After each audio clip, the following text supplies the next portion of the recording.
Hello guys, मेरा नाम है जतिन अग्रवाल। आप जुड़ चुके हैं the bull of the last street channel के साथ। काफ़ी सारे लोगों को इंटरेस्ट होता है कि यार मिड कैप कंपनीज अच्छी बता दो, लार्ज कैप कंपनीज अच्छी बता दो, स्मॉल कैप कंपनीज अच्छी बता दो। मैं आपको पहले अपनी थीसिस बता देता हूँ। तो मैं और यश हम बिल्कुल भी ध्यान नहीं देते मार्केट कैप पे। हमारा पूरा फोकस होता है अर्निंग्स ग्रोथ पे। अगर अर्निंग्स हैं स्टॉक की तो फिर हम उसके अंदर बाइंग करते हैं, चाहे वो लार्ज कैप हो, चाहे वो मिड कैप हो, चाहे वो स्मॉल कैप हो। हमने देखे हैं लार्ज कैप भी बहुत बड़े बड़ी कंपनीज बन गई। Case in point Reliance industries क्या रनअप रहा है। तो ऐसा नहीं है कि बड़ी कंपनीज और बड़ी नहीं हो सकती। किसी ने 10 साल पहले सोचा नहीं था $1 ट्रिलियन वैल्यूएशंस पे कंपनीज जाएंगी, but yet here we are. तो कहीं ना कहीं आपको ये अपने मन से निकालना होगा मेरे हिसाब से कि सिर्फ स्मॉल कैप कंपनीज बहुत बड़ी हो सकती हैं, मिड कैप कंपनीज ही बहुत बड़ी हो सकती हैं, लार्ज कैप कंपनीज ही बहुत नहीं ज़्यादा चलेंगी, तो वो इतनी बड़ी नहीं होंगी। It depends upon a lot of factors. नया बिजनेस खड़ा हो रहा है, क्या हो रहा है बिजनेस में, रीवैम्पिंग हो रही है पूरी, या आपका लेटेस्ट है कि बहुत टाइम तक एक कंसोलिडेशन चला किसी स्टॉक के अंदर चार्ट पे और उसके बाद एक ब्रेकआउट आ रहा है। तो बड़े सारे फैक्टर्स हो जाते हैं। और यश और मेरी रिसर्च तो पूरी फंडामेंटल्स एंड टेक्निकल बेसिस पे है, तो दोनों को कंबाइन करके ही चलते हैं। इनफैक्ट उसी बेसिस पे हमने, और इस बार हमने टेक्निकल्स को थोड़ा ओवर पावर करके देखा कि क्या वो एक्स्ट्रा रिटर्न्स डिलीवर कर सकते हैं, तो उसी हिसाब से उसका रिस्क मैनेज किया और उसी बेसिस पे हमने अपना स्पेशल सीरीज फंड 1 निकाला है, जो हमारी संगम स्ट्रैटेजी के ऊपर है। अप्रैल और मई के महीने में उसने 26% की रिटर्न डिलीवर करी है। इतनी शानदार रिटर्न्स रही हैं कि हमें उसके अंदर से एक कंपनी तो एग्जिट करनी पड़ गई कि भैया आपने तो बहुत ज़्यादा रनअप दे दिया, हमें नहीं लगता कि अब आप और करेंगे, या फिर ये जो आपने पैसा हमें दिया है उससे हमारी फीस निकल गई, सब कुछ निकल गई क्लाइंट्स की, तो अब आप जाइए, आपका काम हो चुका।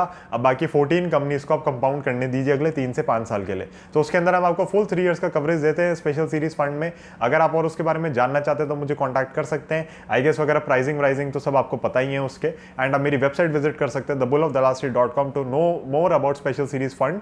एंड अगर आप एक सेबी रजिस्टर्ड इन्वेस्टमेंट एडवाइजर के साथ जुड़ना चाहते हैं तो फिर आप www.moneycraft.xyz पे जाके विजिट कर सकते हैं हमारी वेबसाइट को। रजिस्ट्रेशन नंबर और सब कुछ डिटेल, सर्विसेज क्या प्रोवाइड करते हैं, सब कुछ वहां पे मेंशन्ड है। अब बात करते हैं इस वीडियो के टॉपिक की, टॉप 10 मिड कैप स्टॉक्स। तो ये मैं बना तो रहा हूं और इसके अंदर कुछ कंपनीज मेरे पोर्टफोलियो में, हमारे क्लाइंट के पोर्टफोलियोज में है, बट वो कंपनीज हमने कभी भी इस बेसिस पे नहीं ली थी कि वो मिड कैप कंपनीज हैं। ये जो मिड कैप कंपनीज का क्राइटेरिया है जो हमने सेलेक्ट करी है, वो किस बेसिस पे, अगेन वो जो गाइडलाइंस हैं सेबी की, एनएससी की, बीएससी की, उसके बेसिस पे है।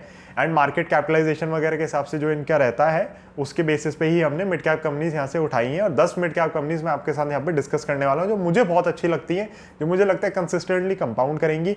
इनमें से कई कंपनीज के नाम आपने सुने होंगे, शायद ही ऐसी कोई इक्की दुक्की कंपनी होगी जिसका नाम आपने नहीं सुना होगा। And these companies are very very strong companies. मैंने मेन क्राइटेरिया क्या रखा है इन्हें सेलेक्ट करते हुए वो मैं आपको बता दूं। Again my portfolio approach is कि अर्निंग्स ग्रोथ आ रही है कंपनी में तो खरीदो। तो अगर अर्निंग्स ग्रोथ नहीं है किसी कंपनी में, कोई वैल्यू ट्रैप लग रहा है हमें, या कोई लग रहा है कि बहुत ही सस्ते पी पे ट्रेड कर रही है बिकॉज अर्निंग्स 5 साल बाद आएगी, या किसी के अंदर एंटिसिपेशन है कि टर्न अराउंड होगी, वो सारी कंपनीज इसके अंदर इंक्लूड नहीं करी हैं। जिन कंपनीज के अंदर अर्निंग्स लगातार आ रही हैं उन कंपनीज को ही इंक्लूड किया गया इस लिस्ट के अंदर। तो लिस्ट को शुरू करते हैं।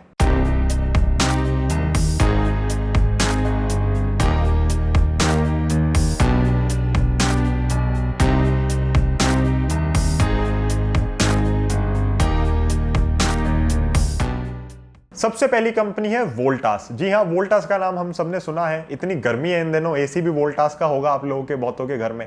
बट वोल्टास काफी सारे इलेक्ट्रॉनिक्स और अलग इंजीनियरिंग डिविजन्स के अंदर भी काम करता है। वोल्टास एक टाटा ग्रुप की कंपनी है। मुझे नहीं लगता मुझे इसके अंदर कुछ ज्यादा बताने की जरूरत है।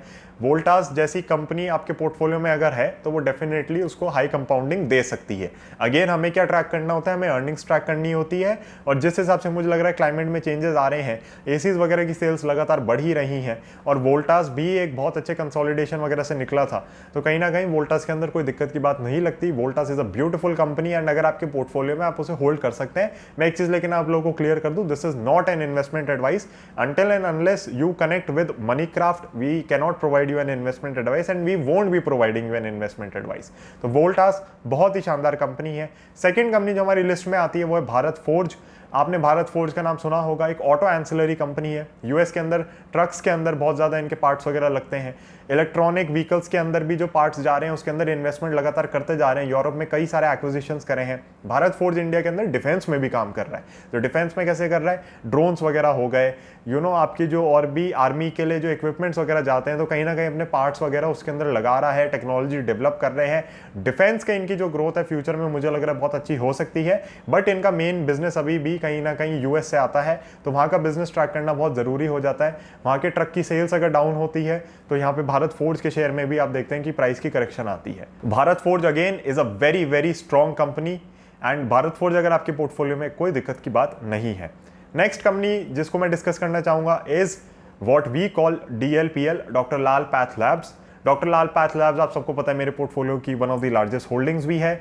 डॉक्टर लाल पैथ लैब्स के बारे में मुझे नहीं लगता है कुछ बताने की जरूरत है। It's a diagnostic company. Diagnostic के अंदर हमारे पास 3 कंपनीज लिस्टेड हैं and doctor Lal path labs या फिर आप लेट्स से मेट्रोपोलिस पे भी चले जाए, थायरोकेयर पे भी चले जाए, तो मेरे को ऐसी कोई बड़ी दिक्कत किसी में भी नहीं लगती। But yes, I have had my reasons to invest into doctor Lal path labs, और वो मैंने अपनी जो टॉप 5 होल्डिंग्स वाली कंपनी है उसके अंदर वीडियो के अंदर मैंने इसको बता दिया था। अब हम चलते हैं नंबर 4th कंपनी के ऊपर। और मैं पहले बता दूं ये कोई ऑर्डर नहीं है कि भैया फर्स्ट ये, सेकंड ये, थर्ड ये, मैं आपको बस 10 कंपनीज यहाँ पे दे रहा हूँ जो मुझे बहुत अच्छी लगती है मिड कैप स्पेस से, जिनके अंदर अर्निंग्स ग्रोथ लगातार आ रही है एंड अगर आप बाई चांस इसका भी पोर्टफोलियो कंस्ट्रक्ट करें तो मेरे को लगता है कि बहुत अच्छे से रिटर्न्स आपको मिल सकती हैं। But again this is not an investment advice. तो नंबर 4 पे जो कंपनी है वो है जुबिलेंट फूड वर्क्स। जी हाँ, डोमिनोज का पिज्जा किसको नहीं पसंद। इनफैक्ट सबसे फनी चीज मुझे क्या लगती है, जब भी मैं पिज्जा बोलता हूँ तो सबसे पहला नाम हमारे सामने आता है डोमिनोज, ना कि पिज्जा हट, जबकि पिज्जा हट के नाम में पिज्जा है। तो कहीं ना कहीं हमें पता चलता है कि डोमिनोज ने कितनी बड़ी अपनी ब्रांड यहाँ पे स्टैब्लिश किया हुआ है। मुझे इनफैक्ट जब भी पिज्जा खाना होता है तो मैं डोमिनोज से ही मंगाता हूँ। जो उनका जिंगल था कि पिज्जा है फ्री वाला, जो आपको ध्यान होगा 30 मिनट्स वाला, तो वो कहीं ना कहीं सबके दिमाग में अभी भी बैठा हुआ है। Yes, they have had a data leak which is absolutely shocking. और मतलब डेटा लीक इतना सिवियर था कि आई नो पीपल कि वो बस मोबाइल नंबर डालो और आप चेक कर पा रहे थे कि कितना ऑर्डर किया है, क्या किया है। तो डेटा लीक बहुत ही खराब था। But I do not think that is going to impact their business. लोग पिज्जा खाने की प्रेफरेंस अपनी उस बेसिस पे मुझे नहीं लगता कभी बदलने वाले हैं। Yes, they need to be much more careful, but ये चीज़ें आपको कहीं ना कहीं एक्सेप्ट करनी पड़ेंगी कि होनी चाहिए, बिल्कुल भी नहीं होनी चाहिए, बट ये होंगी, क्योंकि हैकर्स अगर स्मार्ट होंगे या कुछ भी होंगे तो they will be able to access the data. So privacy on internet is anyway a myth and कहीं ना कहीं ये चीजें प्रूव होती हैं यहाँ पे और भी दिख रही हैं। नंबर 5 पे आती है हमारे पास LTTS, Larsen and Toubro technology services. Again इसका स्टॉक एनालिसिस आप लोगों के लिए आने वाला है इस वीक के अंदर ही, प्लस मेरी one of the largest holding भी है। It's an engineering company, it's not an IT company. सबसे बड़ा जो दिक्कत लगती है मुझे लोगों के साथ जब मैं LTTS डिस्कस करता हूँ, they call it an IT company. Larsen and Toubro Infotech is your IT company. LTI जिसको हम कहते हैं, LTTS is not an IT company, it's an engineering company. Digital पे फोकस है, बहुत ज़्यादा टेक्नोलॉजी ड्रिवन इंजीनियरिंग कंपनी कहना चाहूँगा मैं इसे। And LTTS is a beautiful company if the whole economy is growing. इसके अंदर आपको थोड़ी अर्निंग्स ग्रोथ लग सकता है कि लैक कर रही है, बट वो इसलिए क्योंकि ग्लोबल इकोनॉमी में समय ग्रोथ नहीं है। जैसी ग्लोबल इकोनॉमी पकड़ेगी ग्रोथ, आप देखोगे LTTS वापस अपने जो प्रोजेक्ट्स वगैरह वो कंप्लीट कर पाएगा और एफिशिएंसी से इनका जो कैश कन्वर्जन साइकिल है वो कम हो जाएगा एंड कहीं ना कहीं फिर मुझे लगता है कि स्टॉक प्राइस भी बड़ा ढंग से शूट अप करेगा। नंबर 6 पर आती है माइंडट्री। जी हाँ, एक IT कंपनी तो डालनी इसमें बनती ही है और Mindtree is a subsidiary of LTI, Larsen and Toubro infotech.